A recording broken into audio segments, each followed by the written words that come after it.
tu peux gagner un match quel qu'il soit. alors dañuy ñëw suñu adversaire mooy suñu premier adversaire bi ñu war a jouer muy France gis nañ jot na jouer 2 matchs amicaux joué na contre Côte d'Ivoire jot na joué contre Côte d'Ivoire. Côte d'Ivoire gagné ko 2-1. mu keroog mu joué daal di gagné. Irlande du Nord mu gagné ko 3-0. am na waaw 3-1 3-1 avec un triplé de Olise. équipe France bi ci 2 matchs yi nga xamante ni joué na ko ban aperçu nga am si équipe bi. mais déjà pour xale ñi ma doon wax sànq ñu gëm ni on ne joue pas contre des extraterrestres. la Côte d'Ivoire n'est pas supérieure au Sénégal. Côte d'Ivoire daf ko dóor. ils ont joué avec leur équipe. il y avait les joueurs de la France. Mbappé joué na génn Olise joué na donc démb rek moo joué. démb rek moo joué contre Côte d'Ivoire mais donc équipe boobu ñun xam nañ ni du ay extraterrestres. donc il faut être humble sans euphorie.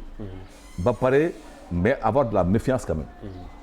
avoir de la méfiance parce que moo lay tax nga nekk sur tes gardes mooy tax nga bañ leen may dara. nee naa la sànq li ñuy jàngat ci France mooy équipe la boo xamante ni ces atouts individuels moo tax ñëpp ragal leen. parce que atouts individuels yooyu moom moo tax ñu gagné Irlande. waaw Olise moo dugal ñetti bi. moo dugal 3 buts. xam nga moo tax man la équipe la boo xamante ni xëy na ñu ngi koy ragal mais Mbappé football na Dembélé football na Olise football na Doué football ñoom ñëpp football nañu mais Olise rek moo dugal. boo xoolee Mbappé sax moo xaw a sonal équipe bi. waaw 2 matchs yi nga xam ne joué na ko yëpp moom moo xaw a sonal équipe bi. moo tax man la léegi ñun nañu jàpp ni France bi ñu jëm xam nañ ko ni mu ñu xamee lañ ko xamee. li ma doon wax sànq te wax nañ ko fi mooy. boo bëggee jouer contre France. non seulement nga maîtriser ko. ba pare contrer ko il faut arriver à réussir un bloc compact qui bloque les espaces. ça va pas dire bloc bas mais l'essentiel mooy même si da nga kawe que le resserrement soit dense. qu'il n'y ait pas trop d'écart. Il y a des écarts classiques yoo xam ne ba pare respect des normes prudentielles. que les couvertures systématiques se fassent. que les compensations se réalisent de façon dynamique dans la reconversion yooyu nga xamante ni tu bloques les espaces beneen bi ñi nga xamante ni ñoo France teg pour ñu mën mooy bu ñu jotul bal bi tu es tranquille comment faire pour étouffer ces gens-là qui ne reçoivent pas de ballon. La bataille de l'Inde c'est crucial. C'est crucial. Bon, je ne serai pas contre wax nañu ma ko sànq si biir je ne serai pas contre. que Pathé Ciss joue en même temps que Gana. double pivot entre Pathé Ciss ak Gana gi. mën na ne parce que si nous musclons notre milieu de terrain. Associé à des gens capables de réaliser une bonne relance. c'est déjà ça parce que loolu si mënti dégg suñu jouer en transition beaucoup plus rapide. que les transitions défense milieu. se fasse en une intention. nga xamante ni tu ne gardes pas trop le ballon pour di xool wala del retrepasser parce que on abuse sur les retrepasses avec le gardien de but. alors que en une intention tu peux toujours trouver un circuit et atteindre le milieu de terrain. boobu naa moment foofu bu ñu ko defee mën nañu sonal France parce que dana fekk ñi nga xamante ni ñoo war a nekk le premier rideau mooy l'attaque française bàyyi na leen ginnaaw. te boo leen bàyyee ginnaaw. foog ñu ñëwee génn si bu ñu génn si ils laissent des poches derrière et ils sont vulnérables dans leur dos. yooyu te boo xoolee seen défense bi. il y a de quoi exploiter quoi. oui dans leur dos. si ñu mel na Ismaïla Ibrahima Mbaye dem ni ñu def démb. su ñu ko defee contre France. foog ñu am dara. foog ñu am dara mais il faudra que ñu bañ tarder si transmission bi. France tamit ñu gis seen attaque bi sont interchangeables boo xoolee da ngay gis ñu. da ngay gis Mbappé. dëgg ma ne xaw ma Dembélé nañ koy wax ci tubaab mais boo xoolee. ku nekk da ngay gis. amuñ poste fixe amuñ poste fixe dëgg ma ne difficulté bi mooy loolu. les défenseurs savent que ils n'auront pas de vis-à-vis direct. ils auront une ligne adverse. et cette ligne adverse là cherche à te tuer par des espaces intermédiaires. donc noo mën a def pour essayer de bloquer ces espaces là def ko noo mën a def. pour qu'ils ne reçoivent pas de la ligne du milieu des passes nga def ko parce que soo ko defee Olivier bi nga xamante ne souvent mooy décalé comme numéro 10 soo ko fàttee li mu il va chercher de l'air et comment chercher de l'air il va aller vers sa défense pour wuti air de te loolu tant que mi koy def nous sommes tranquilles parce que si tu. boo xoolee contre Iran bien moins du match dañ ko bloqué. mais da doon jéem a essayer coup de génie. réussir na ci benn passe bu. parce qu'il sait qu'il est capable il sait que mën na loolu moo tax nee na Olise boo koy marqué donc non seulement da nga koy jege. mais il faut essayer toujours de créer un rideau devant lui. pour qu'il ne reçoive pas. wa il a mu am koo xam ne il veille à la fermeture intérieure. nga xamante ni parce que sa force c'est également ça. c'est prendre l'intérieur, avoir des angles de passe ou des angles de frappe. donc la fermeture intérieure systématique. problème Sénégal nag mooy tey défense. joueurs yi la défense moo ne défense c'est-à-dire que quand on n'est pas en possession bu ñu yore bal bi on est en situation défensive. dans la situation défensive on n'hésite pas à bloquer le porteur du ballon. boo ko mayee rek am nga musiba te ñun loolu souvent dañ koy bàyyi nag dañuy bàyyi porteur bi di ko xool qu'est-ce qu'il va faire non bu mu xalaat kii ni ko gën jege systématiquement il va vers lui systématiquement surtout à partir de la ligne médiane là bul leen may ñu téye di xool ils sont techniquement bons pour transmettre dans des espaces dédiés donc yooyu vigilance la laaj ak promptitude justesse dans les choix et ne pas être hésitant dans les anticipations parlant de Mamadou Sarr il faut que mu ne wane di xale la nee naa maa ngi koy wax ni xaleel bu am chance à cet âge là nga dem coupe du monde waratoo am looy tiit mooy maanaam am nga potentiel bu ñëpp doon dutee warul dute sa bopp parce que Mamadou Sarr c'est un joueur boo xamante ne am na potentiel mënul baax 2 mois. mu perte lépp non parce que am na loo xamante ne c'est psychologique. voilà moo tax coach mental foofu la ñuy. il faut le motiver il faut être à côté de lui le rassurer. il faut le rassurer qu'il n'y ait pas de crainte na dem ak son élan de jeunesse. dans les anticipations dans les duels il faut qu'il soit beaucoup plus rigoureux. qu'il s'impose et quand il faut faire une relance qu'il soit confiant et serein.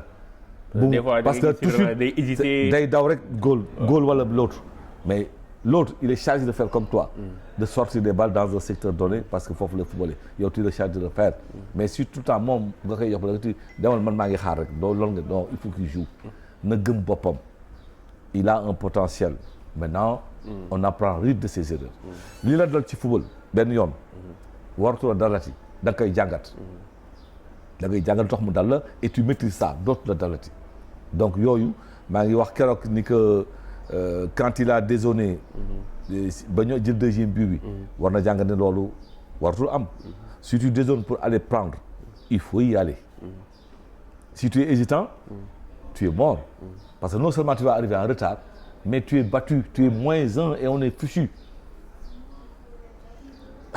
dans cette coupe du monde de niveau mooy yow boo -1 wee dafa lay topp ba sa camp doo leen dabati parce que ñoom dañ koy xool quand ils font leur séance vidéo ils te mettent tout ak seen ay palettes football léegi lépp donné la quoi mais ay données la ils te disent voilà lui généralement dans ces situations là il fait mal si tu le prends en contre-pied ou si tu fermes son pied intérieur son pied fort il va faire une autre passe donc yow boo saa yoo jotee bal bi ñu ñëw foo fermeture boobu mais du ñu ñëw ci fermeture bi dañu def fermeture ba pare prévoir repasse pour anticiper pour dog ko dañ koy jàng donc il y a des moments yoo xamante ni il faut éviter ces vulnérabilités là. est-ce que Bara Sapoko li nga xamante ni jot na ko wane contre États-Unis mën na bousculer hiérarchie milieu bi ci coupe du monde bi. tout de suite du koo xamante ni xëy jëm naan dañ ko def par temps. waaye militaire yiy joué. nañ ko bàyyi xel su duggee du gaaw a génnaat xam man dama def benn plateau ak seen ay confrères. moo wax leen est-ce que Bara Sapoko ñu nekk la surprise du chef. boobu temps kenn xalaatu ko. ça fait plus d'un mois maintenant ma wax ko. mais ñun man non man la waaw il peut être la surprise du chef xam nga tax dama ko seetaan quelques matchs au Bayern.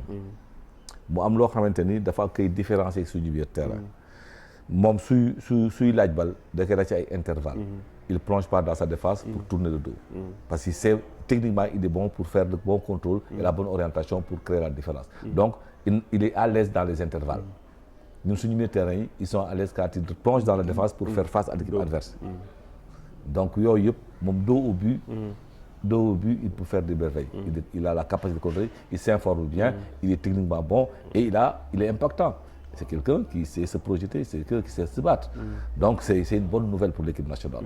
xam nga souvent day am bi ñuy am suñu transition bi ñu indi l'équipe très structurante mooy bi ñoom Edouard Axi ak ñoom Koulibaly.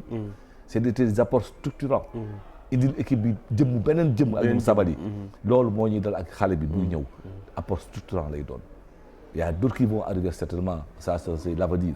mais en tout cas on peut mettre en place une équipe encore solide et performante encore pendant des années Pour terminer Ismaïla Sarr par rapport ak li nga xamante ni moo ngi koy wane ci clubam muy Crystal Palace.